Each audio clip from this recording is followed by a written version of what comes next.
Corect. Asta este, bravo. Felicitări. Ișu, mai departe, stai prin preajmă, continuăm.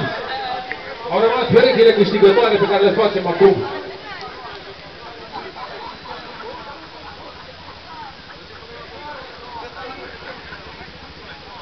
Pepe, unde ești? Pepe, ești, gata, jos, geaca, hai, îi dăm drumul. Și cu Cristi. Pepe și cu Cristi, hai. Cristi în continuare, 100 de kilograme cu topul motor. Așa, bun. Pregătit amândoi, da? 1, 2, 3 și... Ai, ce slăbuță e ăla!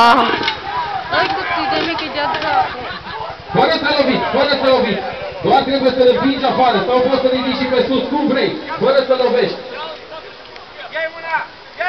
Nu-i rupe de tu, nu-i rupe de tu, că mai are nevoie de el. Nu-i rupe de tu. Da, corect!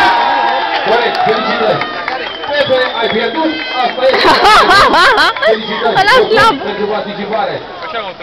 Pepe a pierdut, așa e în joc, unii câștigă, alții pierd. Mai avem o pereche. Ișu! Ușoară! Și cu Gruia! Fetele!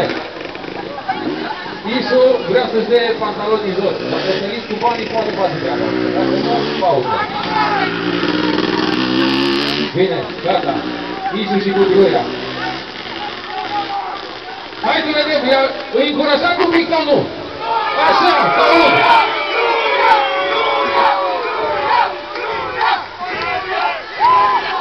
Da. Hai să vedem, da?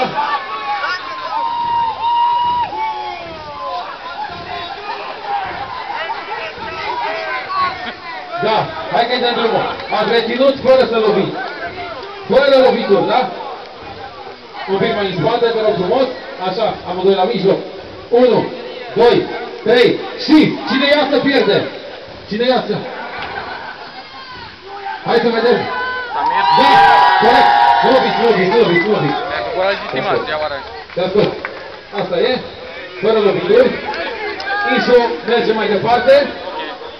Ișu merge mai departe, niciun fel de problemă.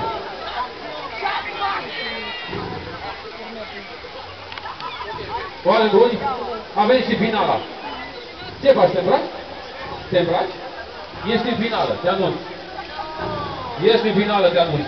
Cristi și cu Ișu, marea finală de sumo. Da?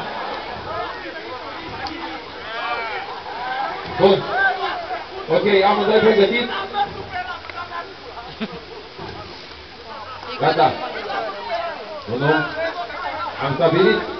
Nu. Bun. Ok. Pregătiți, da? Finala. Atenție. Hai că e finala, încurajați un pic. Așa. 1, 2, 3 și... Fără să loviți, atenție. Bravo. Și avem unul câștigător.